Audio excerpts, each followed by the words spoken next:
ಏನೆಂದು ಬೇಡಲಿ ಗುರುರಾಯ, ಬೇಡದೆ ನೀಡುವ ಮಹನೀಯ.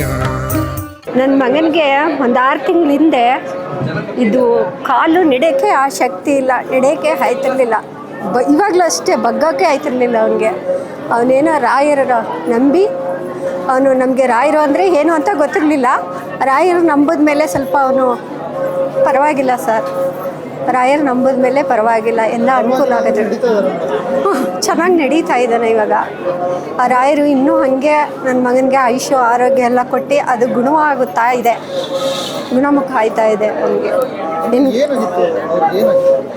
ಎಲ್ಲ ಡಾಕ್ಟ್ರೆಲ್ಲ ಆಪ್ರೇಷನ್ ಮಾಡಿಸ್ಕೊಳ್ಳೇಬೇಕು ಅಂತ ಫುಲ್ಲು ಎಲ್ಲ ಕಡೆ ಡಾಕ್ಟ್ರು ಹಂಗೆ ಹೇಳಿರೋದು.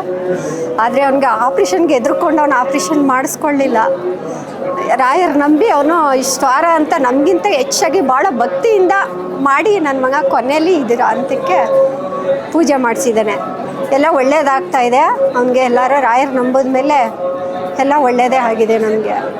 ಅವನಿಗಂತೂ ಆಗ್ತಾ ಇರಲಿಲ್ಲ. ಅವನು ಜೈಸೇಸಲ್ಲಿ ಆಯುರ್ವೇದಿಕ್ ಹಾಸ್ಪಿಟ್ಲಲ್ಲಿ 1 ವಾರ ಅಡ್ಮಿಂಟ್ ಆಗಿದ್ದಾನೆ ಸರ್.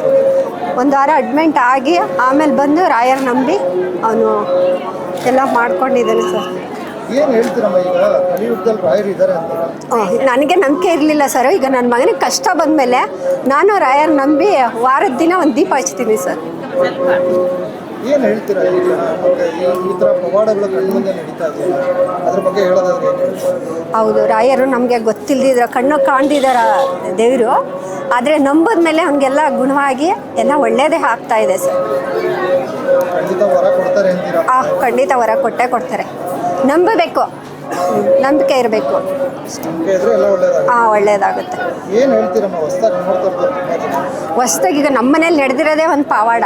ಹೇಳ್ಬೇಕು ಅಂದರೆ ನನ್ನ ಮಗನಿಗೆ ನಡೆದಿರೋದೇ ಒಂದು ಪಾವಾಡ ಸರ್.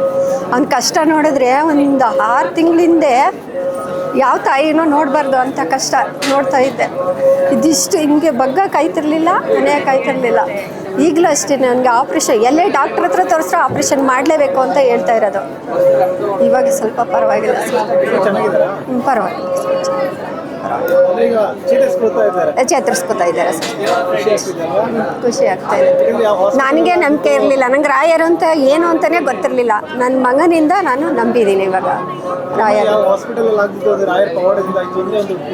ಹೌದು ಸರ್.